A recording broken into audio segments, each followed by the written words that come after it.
Ал қалайсыздар, құрметті зор обзор көрермендері. Бүгін мінекей жұлдызды жұп бағдарламасына обзор. Екінші выпуск. Алдыңғы выпусқты көрсеңіздер, түсінесіздер. Енді мінекей екінші бағдарламаны көрейік, обзор жасап. Сіздер лайк басыңыздар, комментарий қалдырыңыздар, подписка жасап отырыңыздар. Екінші бағдарламада бізге жюриге, қонаққа қазақ эстрадасының королі Мейрамбек Беспаев келді. Және қалғаны Толқын Забирова, Дастан Оразбеков. Ендеше обзорымыз сразу бастайық. Ең бірінші болып, екінші бағдарламаны Али Окапов және Фариза Ескермес бастайтын болады. Бұлар бірінші бағдарламада ең төмен баға алған болатын. Енді көрейік екінші бағдарламада өз-өздерін қалай көрсететін. Қандай ән орындай деген маған кәдімгідей қызық болып тұр.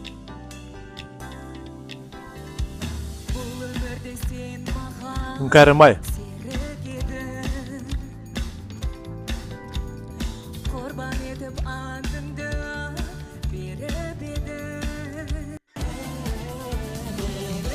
Фариза әзірге жақсы айтты. Бірақ бұл өлең ондай қатты қазіргі уақытта өте қоймайды деп ойлаймын.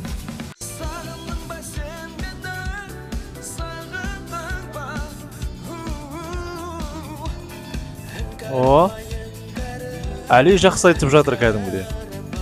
Алиға осындай стильде әндер керек сияқты негізі.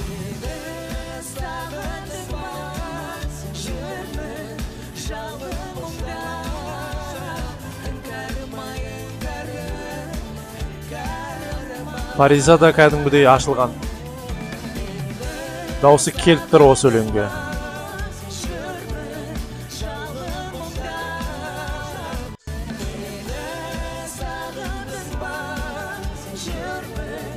Али Окапов тек қана екінші дауыста тұр. Негізі қайырман өз дауысымен айтсын жететін еді. О, міне. Бәсе. Алидің негізі верхалар жақсы. Просто өз-өзін таппай жүрген әнші деп ойлаймын әлі. Али Окапов және Фариза Ескермес. Барлығымыз білетіндей жюри, как всегда, үшеуі мақтап шықты Али мен Фаризаны. Ешқандай минус айтқан жоқ, ешқандай критика болған жоқ. Барлығы әдемі болды деді. Ендеше келесі жұпқа кете берейік. Келесі жұп бізде Ақбота Керімбекова және оның баласы. Қандай өлең айтады, қазір көретін боламыз. Орындайтын әні Сәкен Майғазиев ағамыздың репертуарындағы Асыл ана. Көрейік, бірге тыңдайық. Самайдағы ақ шашымның әр талына қарызбын. Еш нәрсеме өтелмейді ау парызым. Осы өлеңді тыңдасам, көзге жас келе береді кәдімгідей. Сондай күшті жазған осы әнді ше.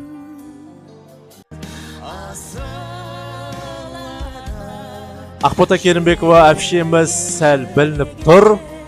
Біраздан бері живой айтпағанына.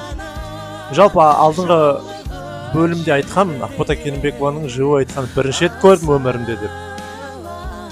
Сол білініп тұр кәдімгідей живой айтпайтынына. Бұл кісі негізі көп жерде живой айтпайды. Ақ тілекші, ақ жолдайым, ақ жүректі анашы. Баласының дауысы жақсы.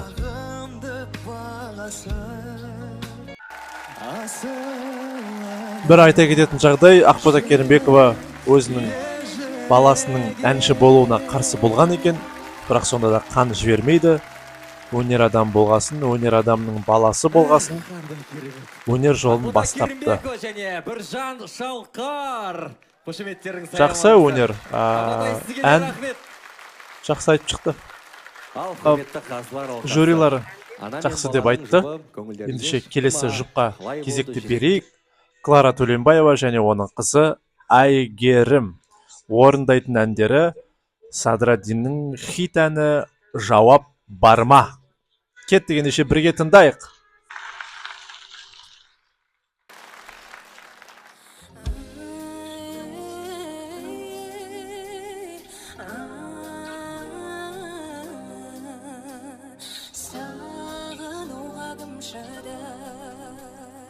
ойлағаның бар шығар жолығатын күн бармай өзіме О, Айгерім дауыс кайф екен. жүрегіме жаздым сенің атыңды қарашы менің жазған хатымды ай жанымда жүр жаным Күшті кепті наларға кәдімді ше. сөзіме жауап бар ма сөзіме жауап бар ма О, жүрегіме жаздым сенің атыңды блин, Айгерім даусына қалып маған. қарашы менің жазған Кайф, эстрадан әдемі айтады екен. жанымда жүр жаным Мамасы да қалыспай жатыр кәдімдей.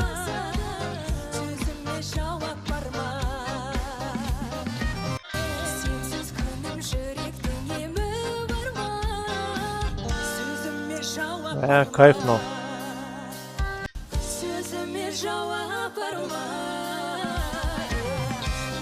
О, міне өздерінің рейтингтарын көтеріп алды. Осындай күшті керемет ән айтып. Алдыңғы бірінші бағдарламада төмен баға алып қалып еді. Енді точно жоғары баға алады бүгін. Точно біліп әдемі. Ендеше анасы мен қызы өте керемет айтып шықты. Жюри мақтады. Маған кәдімгідей ұнады. Ендеше келесі жұптыға салайық. Маченский және Зарина Омарова. Бұлар қалай таңғалдырады екен бұл жолы. Ең төменгі баға алған болатын. 2-1 және 2 деген баға алған болатын. Қазылар алқасынан. Тамшылар әнімен. Кеттік.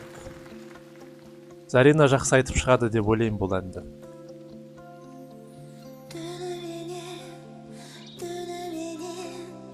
тереземді тапшырды түніменен айтып жатты жан сырды Айттым ғой, Зарина бұндай әндерді бөлек қылып айтып тастайды. өзің жайлы түс көріп жұмыр басқа мазасыз ғой сан кірді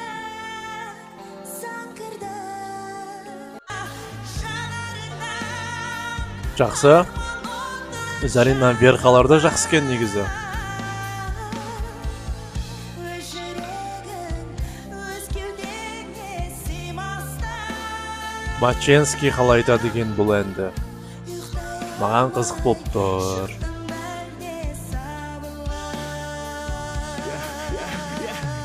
Жантанымен көкке бара беремін көкке талай жылдар күткен айтпадым әлі көкке бәс біреулер Рэп керек емес деп қалдым мына жерде. Білмеймін, мен ойым. Рэп ни о чем кетіп қалды.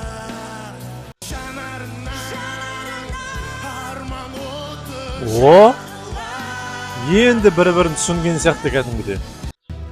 тереземді ормандарша тамшылар Зарина кайф. тереземді ұрмаңдаршы тамшылар Маченский мен Зарина Омарова айтып шықты. Толқын ханым мен Мейрамбек ағамыз сәл келіспей қалды. Біреуі дұрыс десе, біреуі дұрыс емес деді. Бірақ жақсы, негізі алдыңғы әннен қарағанда бұл ән кәдімгідей жақсы болды. Ендеше келесі жұпқа көшейік. Ержан Максим және Қарақат Башанова. Ертеңіме сенем деген ән. Бұл өлеңді білмейді екенмін мен. Бірінші рет тыңдайын деп тұрмын.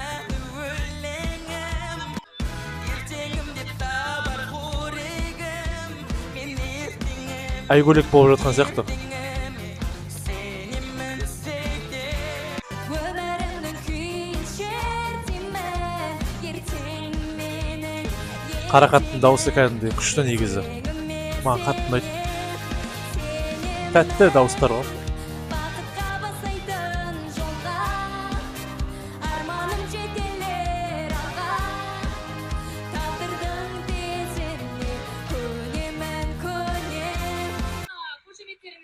Простой өлең, простой. Білмеймін, ештеңе айта алмаймын. Максим мен Қарақат жақсы айтып шықты. Жюри жақсы баға берді. Бір айтатын жағдай. Диана Скатова, жүргізуші. Текст оқып тұрған қатты белгілі болып тұрды. Кәдімгідей субтитрға қарап, ана жерде бұларда текст шығып тұрады ғой. Телевизорде бұлар оқып тұрады. Ал бұл жерде кәдімгідей қатты білініп тұрды да, оқып тұрғаны. Сәл кішкене дайындалса болады ғой, негізі ше. Негізі ұлттық арна ғой енді. Просто көзі кәдімгідей қатты көрініп тұрды да, оқып тұрғаны. Қараңыздаршы мысалға. Бұл экранда жаман көрінеді да негізі. Сіздің ойыңыз не дейсіз? Так, ендеше келесі жұпқа жарайды кеттік. Алмас Кешкенбаев және Татья. Алдыңғы жолы тоже төмен баға көрсеткен болатын. Бұл жолы қалай болатын қазір көретін боламыз. Орындайтын ән Сені сүйем. Қайрош легенданың әні. Seni suyem, mağan aşkım olamaydı. Seni suyem, şanım dışkı doğramaydı. Çürüktür anakına köfte balaydı. Seni suyem, Татьяны орындауы жақсы кәдімгідей. Алмас қалай шығады екен қызық болып тұрмаған. seni suyem. Dünyada olsa iken her bir an yerine seni kosip öten. Seni suyem. Бұл дуэтте де алдыңғы жолда Татья алып шығып еді мәңгілікке әнін. Бұл жолда бірыңғай Татья алып шықты. Алмас практически вообще айтқан жоқ. Куплетті айтты, тек қана бір екінші куплетті. Болды. Басқа бірыңғай Татья айтып шықты. Бір қызығы бұл ән, Сені сүйем әні, Грузия елінде, яғни Татьяның елінде хит екен кәдімгідей. Екінің бірі біледі екен бұл әнді кәдімгідей. Қалай, біздің Қайрош дейтін легенда ғой негізі. Қайрекеңе респект қой. Ендеше келесі жұп Назарбек және Аршат. Бұлар алдыңғы жолы өте жоғары деңгейде өнер көрсеткен болатын. Бірінші орында осылар иеленген болатын. Бұл жолы қалай таңғалдырады? Кеттік ендеше. Домбырамен.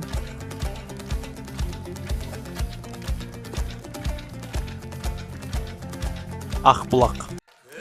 Üstünü bürdüm baytala gezgen şapkıla. Maredim gözümde valla gezdin akbulla. Enge bölep malayda vasıp Назарбектің дауысы жатып тұрғым мына өлеңге. aspanga şaшу şaşıp şattасың. Sen bulmazsan kurgülü yaşılmayda. Ей, шап. Саған деген құмарым басылмайдай ақ болла. Сенің келіп шағаннан анам талай су алған. Сенің келіп шағаннан әкем суарған. Керемет дуэт болып жатыр кәдімгідей. Өте керемет. Назарбек домбырамен жыртып жатыр енді. Рухтандырады екен мына өлең ше.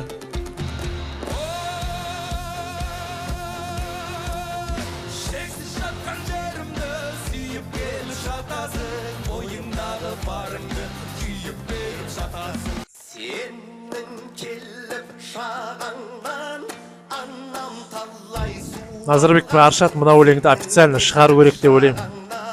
Ел, халық, жастар тыңдау керек мына өлеңді. Точно тыңдайды.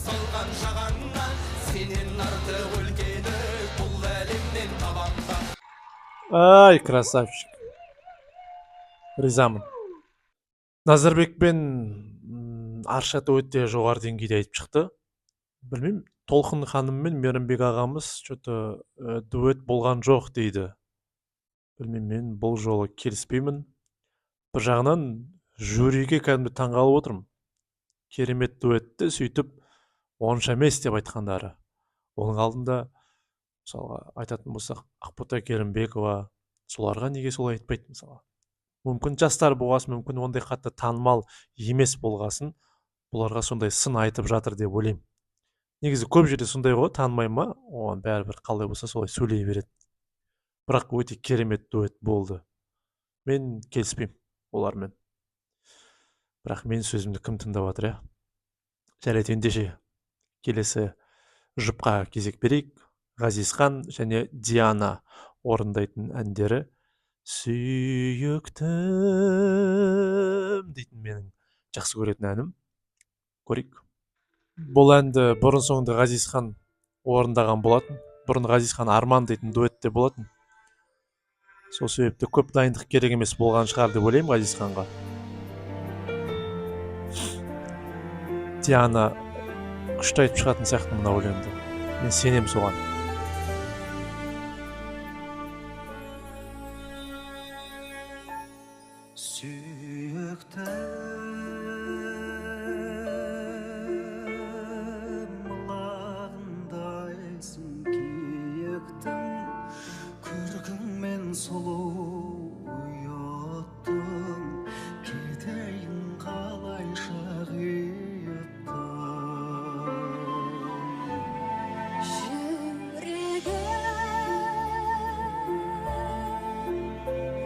Soğadı sende bilemem, tapsanшы өзің біремен, көңілдің жайнаған күн еді. Негізі бұл әнді орындау өте қиын. Кәдімгі жаныңды беріп тұрып айту керексің. Сол себепті Диана әлі ашылмай жатқан сияқты. Қазір ашылады деп ойлаймын. Ağarsız, есіңе алып тұрарсыз, айдында жүзген сыңарсыз, тағатым таусылды жырансыз. Сенсіз сыймаймын. Мен просто жаңа айттым ғой, Ғазизхан Шекербеков Арман дейтін дуэтте болған бұрын.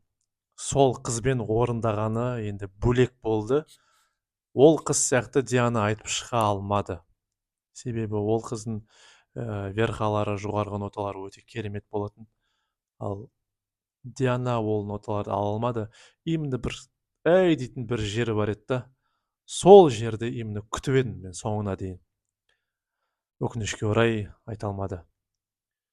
Бірақ дуэт жақсы, бірақ енді бірдеңе жетпеді, түсінбедім. Қысылып тұрды ма, либо дайындыққа өте аз болды ма? Сондай өш. Я шынымен алдыңғы бағдарламадағыдай айтып шықпады. Что-то Мейрамбек ағамыз келгелі кәдімгі жюри қыза бастады. Толқын ханым өте дұрыс айтты, бұл ән негізі профессиональны өте қиын ән деп айтты. Ал Мейрамбек ағамыз керісінше бұл жеңіл ән, сол жеңіл әнді наоборот күрделі қылып, Ғазизхан мен Диана керемет айтып шықты деп айтты. Енді Мейрамбек ағамыз бұл жерде Ғазизханға жақтасады ғой бәрібір. Себебі екеуі жақсы араласады, білесіздер, ешқандай артық ештеңе айта алмайды. Сондай өшім. Қызық болып жатыр. Кеттік. Ендеше кеттік, сахнада Эйзи және Индира елемес.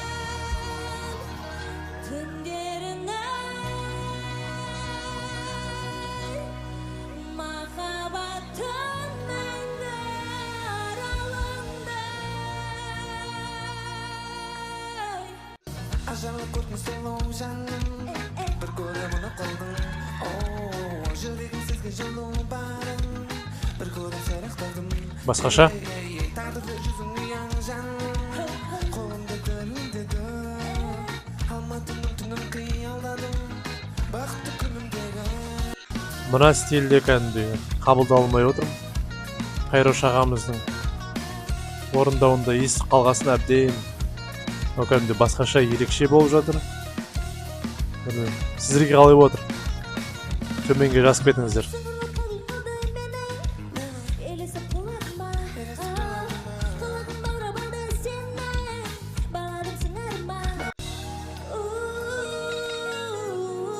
Дуэт болып жатқан жоқ мына жерде. Ағатын түндері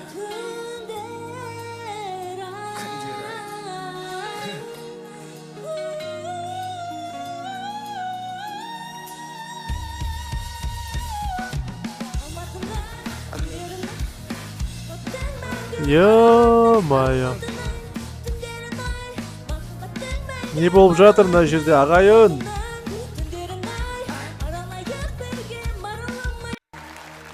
Төменгі баға беретініне сенімдімін. Юра Елемеш және Жюри төмен баға берді. Енді ол түсінікті болды ғой. Эфирде кәдімгідей Индира ханым өзінің мінезін көрсетіп, қонақ бөлмеге бармай қойғаны бар екен. Бұндай жерде де өнер мінезін көрсетуге болады екен ғой. Сынды қабылдай білмейді екен Индира ханым. Кеттік ендеше, келесі жұп көшеміз. Опа, мына жерде Қанай сұхбат беріп отырып, кәдімгідей Жарқынайға деген ренішін айтып жатыр. Екеуі ренішіп қалған сияқты. Көрейік ендеше қалай айтатын Жарқынай және Қанай. сабағы салыңыздар.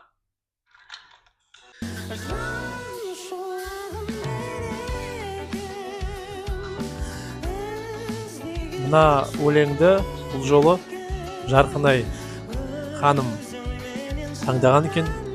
Бұл әнді Қанай ұнатпаған екен. Жай әшейін простой өлең таңдап алыпты. О, свисток.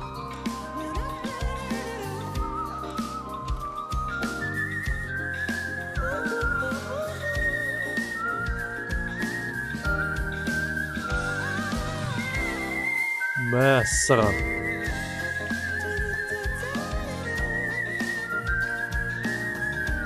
Йо, мурашки кәдімгі, мурашки кетіп жатыр.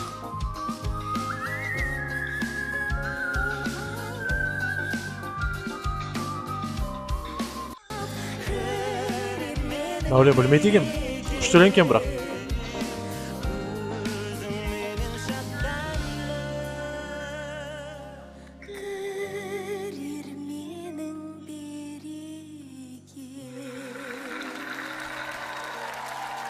Қанай мен Жарқынайға өте жақсы баға берді. Және мен де өте жақсы баға бердім. Қошеметтеріңіз. Бірақ енді свисток бөлек болды. Не деген ысқыру болды. Кеттік ендеше, келесі жұп. Қой күрсінбе, қойшы бәрі күрсінбе, ең бастысы басыма. Әрі қарай кеттік. Гүлсім және Құрмаш Махан. Үйім аман болсын де, үйім аман болсын де. Қой күрсінбе, қойшы бәрі құрсынбе, ең бастысы О, басың аман болсын де, сенім аман болсын де, Құрмаш ағамыз жақсы айтып жатыр. елім аман болсын де. Амал таппай қиналып Құрмаш ағамыз ерте түсіп қойды жаңа. жүргенде, айналып жүргендерге не істеймін деп, ойланып жүргендерге айтарым тек. Жоқ, Гүлсім алдыңғы жол көп мақтап қойдым ойдым.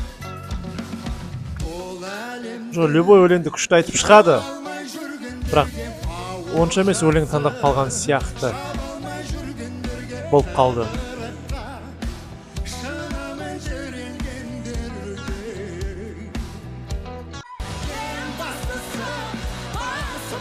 Гүлсім в своем стиле. Бөлек қой, бөлек по-любому.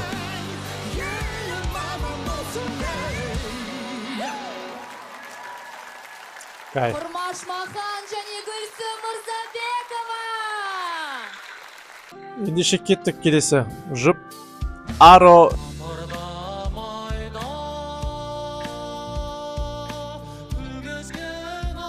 махаббат әні дейді.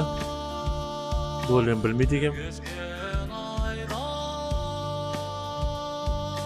болдың сен пайда. Ажархан дауыс күшті ғой, бірақ Ерді туған кішкентай кезімде тыңдайтын бұл кісінің бір өлеңін. махаббат әлі. Иә, Аро және Ардақ Балажанова ханым айтып шықты. Өлеңді дұрыс таңдамаған сияқты ше. Жюриға да ұнамай жатыр, түсінбей жатыр, дуэт болмады деп жатыр. Сол себептен мен ойымша қазір бұндай бағдарламаға хитовый құлақта жүрген әндерді орындаған дұрыс сияқты. Сондай менің ойым. Так екеуі жақсы дуэт. Кеттік ендеше, келесі жұп. Мен жалпы андай адаммын ғой. Концерт болсын, клип болсын, осындай бағдарлама болсын, бірдеңені шұқылап, бірдеңені қарап отырамын да, қате іздеп ше.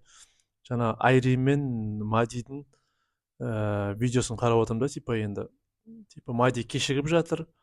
Сонымен видео түсірген да. Айри звондап, Мадиді іздеп жатыр да. Сонымен мына жерде отражениеде гүлді көріп қалдым да. Блин, гүлді қаққа алып бара жатыр екен деп ойланып қалдым да. Тағы да шықты мына гүл. Сөйтсем ол күтіп тұрған Мади екен. Сондайым бар енді мен. Сөйтсем ол гүлді қазір Айри ренжімесін деп Айриге алып келіп береді екен. Бұл жерде оператордың қателігі деп ойлаймын. Түсіп қалмау керек еді гүл. Мен сияқтылар байқап қоятын дейді. Ал бойынша простой халық оны біле бермейді. Жарайды, ендеше кеттік. Мади, Айри. Ханымдар мен мырзалар, қарсы алыңыздар. Сабыр шексең алысқа, сен жанымнан қалмайсың. Қиындықты қалыспай, қиынды жалғайсың. Бұл бақытты жайында сырласумен айталды.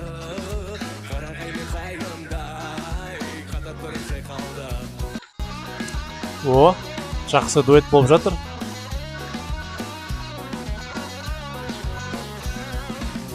Күлген күнімсің, түнде туған ай Мади түспей қалды. жайнап тұрған гүлімсің, ойға шуға қайғымсың. Мінекей Мади мен Айри өлеңдерін айтып шықты. Өте жақсы айтып шықты. Енді бүкіл жұп барлығы айтып шықты. Бітірдік. Енді мінекей осы кезде қазылар алқасы дауыс беріп жатыр. Сіздің ойынша үздік үштік бұл бағдарламада кім болды? Жазып кетіңізші төменге.